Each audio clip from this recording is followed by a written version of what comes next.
नमस्कार, मी रेखा. रेखाच किचनमध्ये तुम्हाला सर्वांचं मनापासून स्वागत करते. गरमीच्या दिवसांमध्ये आपल्याला थंडगार असं खायला आवडतं आणि अशा वेळी आपण मार्केटमध्ये जाऊन बरंच काही खात असतो. सो फालुदा तर सगळ्यांच्या आवडीचा असतो.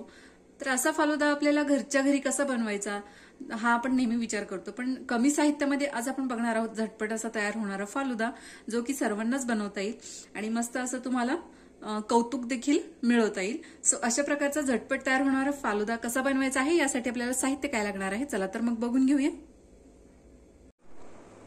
सो यासाठी आपल्याला लागणार आहे अर्धा लिटर दूध, भिजवलेला सब्जा. तर मी इथे साधारण 2 मोठे चमचे सब्जा बी भिजवून घेतलेले आहेत. अर्धा ते 1 तास आपल्याला पाण्यामध्ये हे छान असे भिजवून घ्यायचे आहेत. त्याचप्रमाणे 1 वाटी साखर. गोडाचं प्रमाण तुमच्या आवडीनुसार कमी अधिक तुम्ही करू शकता. रूअफजा किंवा रोज सिरप, आवडीनुसार ड्रायफ्रूट कुठलेही तुम्ही यूज करू शकता इथे.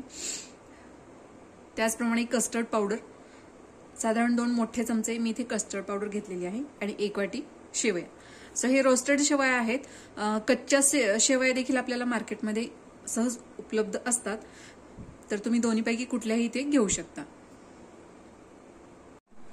तर सर्वात आधी आपल्याला दूध जे आहे ते गरम करून घ्यायचे. ऑलरेडी गरम केलेलं आहे.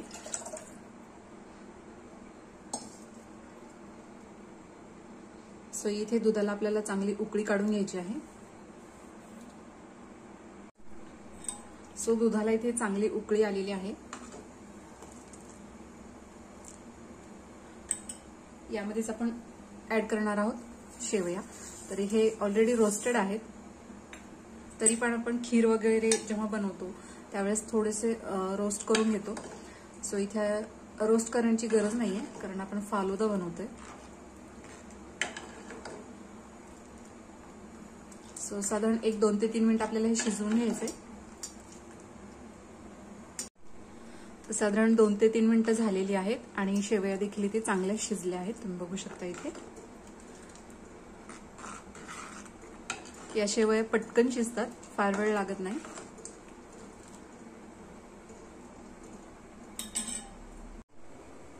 सो इथे आपण कस्टर्ड पावडरचा एक घोळ तयार करून घेणार आहोत. यासाठी मी अर्धी वाटी दूध घेतलेलं आहे आणि यामध्ये आपण मोठे 2 चमचे इथे कस्टर्ड पावडर घेतलेला आहे. याचा छान आपल्याला असा घोळ तयार करून घ्यायचा आहे, जेणेकरून यामध्ये कुठल्याही प्रकारच्या गुठळ्या राहू नयेत.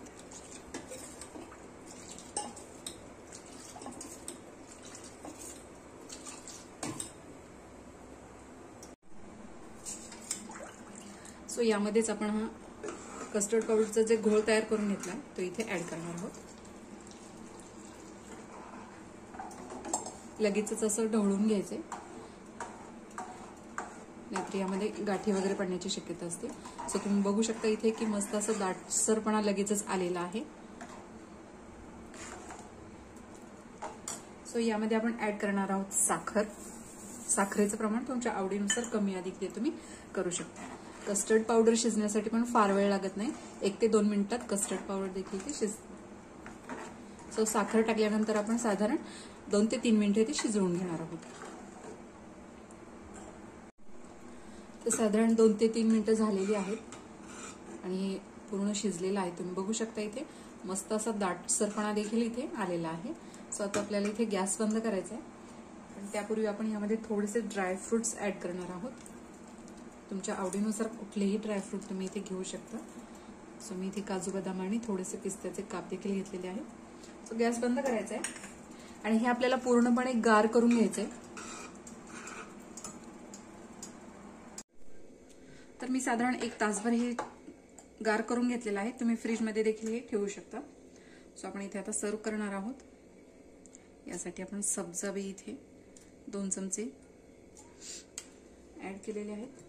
यामध्येच मी अगदी थोडंसं इथे रूअफजा देखील घेणार आहे.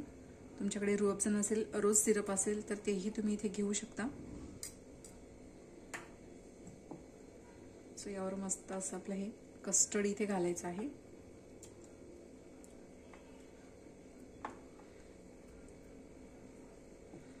रेसिपी जर आवडली असेल तर नक्की ट्राय करा. व्हिडिओ जर आवडला असेल तर लाईक करा, शेअर करा, सबस्क्राईब करायला विसरू नका. बेल आयकॉनला क्लिक करा, जेणेकरून तुम्हाला माझ्या व्हिडिओची नोटिफिकेशन येत राहील. आणि अशाच प्रकारचे छान छान रेसिपीज तुम्हाला बघता येतील. प्रेमाने बनवा, प्रेमाने खाऊ घाला. धन्यवाद.